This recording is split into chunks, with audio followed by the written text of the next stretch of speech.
Ladies and gentlemen, welcome back to the Indie Zone. My name is Kathy.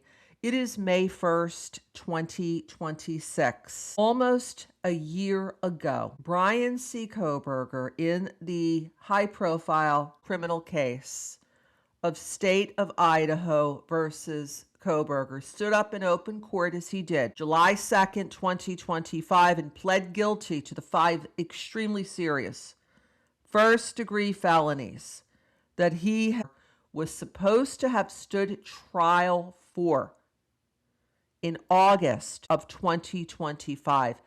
That guilty plea came to the surprise of many because until that point, it appeared that the defense was very assertively preparing for trial. Indeed, as late as June 27th, 2 days before Mr. Kohberger signed the guilty plea advisory form, they filed some objections having to do with jury instructions. The case, as we have reported, was highly sealed, on top of which there were many hearings that were held behind closed doors, not open to the public, and a gag order that was in effect during almost the entire pendency of the case, until Judge Hippler set it aside, as he did after Mr. Kohberger pled guilty in July of 2025.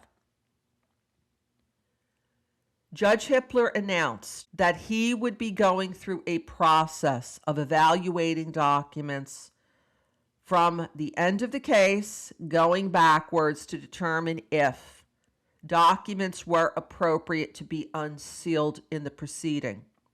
And as we have reported, Judge Hippler has thus far issued 3 court orders.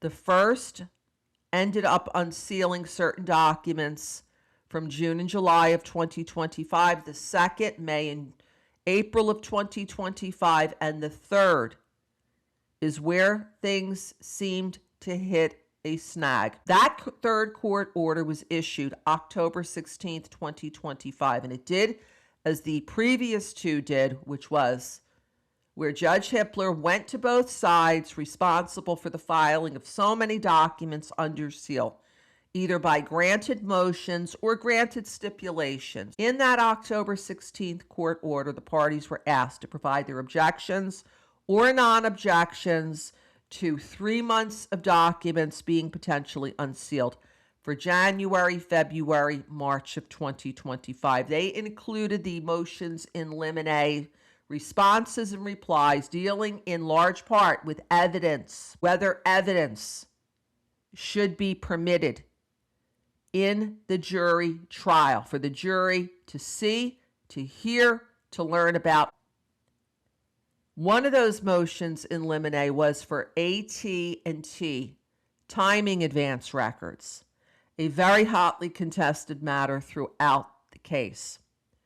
December 18th, 2025, Judge Hippler ordered 90 documents to be unsealed to the public, some with, some without redactions, for that first quarter of 2025, which included those in limine briefings. As of today, only 1 document has ever been released. Judge Hippler ordered to be unsealed several months ago on December 18th, and that was when in February, for reasons unknown, the court decided to unseal documents under seal for a reply brief dealing with text messages and phone calls. And no court order which would take matters into 2024, i.e. the 4th order to unseal, has been issued as of yet.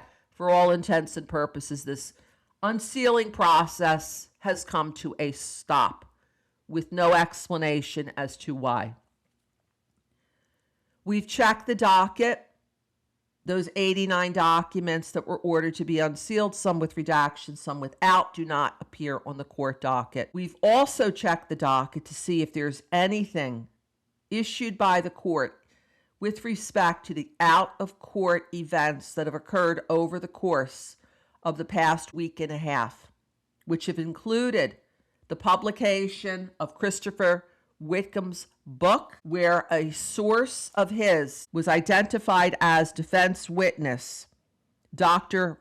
Brent Derby. There has been an explosive press release that was issued by the defense, a very rare press release, signed by all three of the defense attorneys who sat at the table with Mr. Kohberger on the day that he changed his plea, July 2nd, and of sentencing on July 23rd.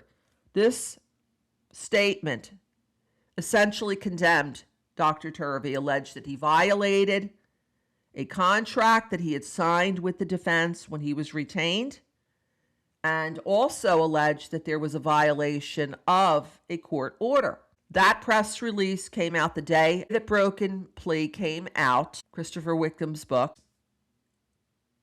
Now word has come that defense witness Cy Ray is publishing his own book called The Truth Line by Cy Ray. Mr. Ray was a principal defense witness who appeared at a hearing when the matter was still in Latah County before Judge John Judge, and he gave testimony as it related to AT&T timing advance records. He was also a key person in the alibi defense that Mr. Kohberger attempted to raise in the case. You will recall at the motions in limine hearings that there was a bit of an explosion from Judge Hippler, who condemned an affidavit that Mr. Ray had submitted in support of the AT&T timing advance records in limine motion, referring to him as a conspiracy theorist. That is the only time that I can recall Judge Hippler ever speaking of a witness negatively.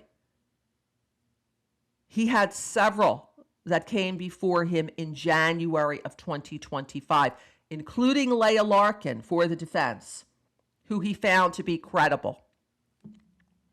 So at this point, rhetorical questions are asked. Number one, where are the 89 documents that Judge Hippler ordered to be unsealed in December? Where is the fourth court order regarding the unsealing of documents in 2024? And will the court respond to all of the out-of-court fireworks that have occurred in a case that still is highly sealed to the public? Until next time, this is Kathy. Thank you for joining us here today.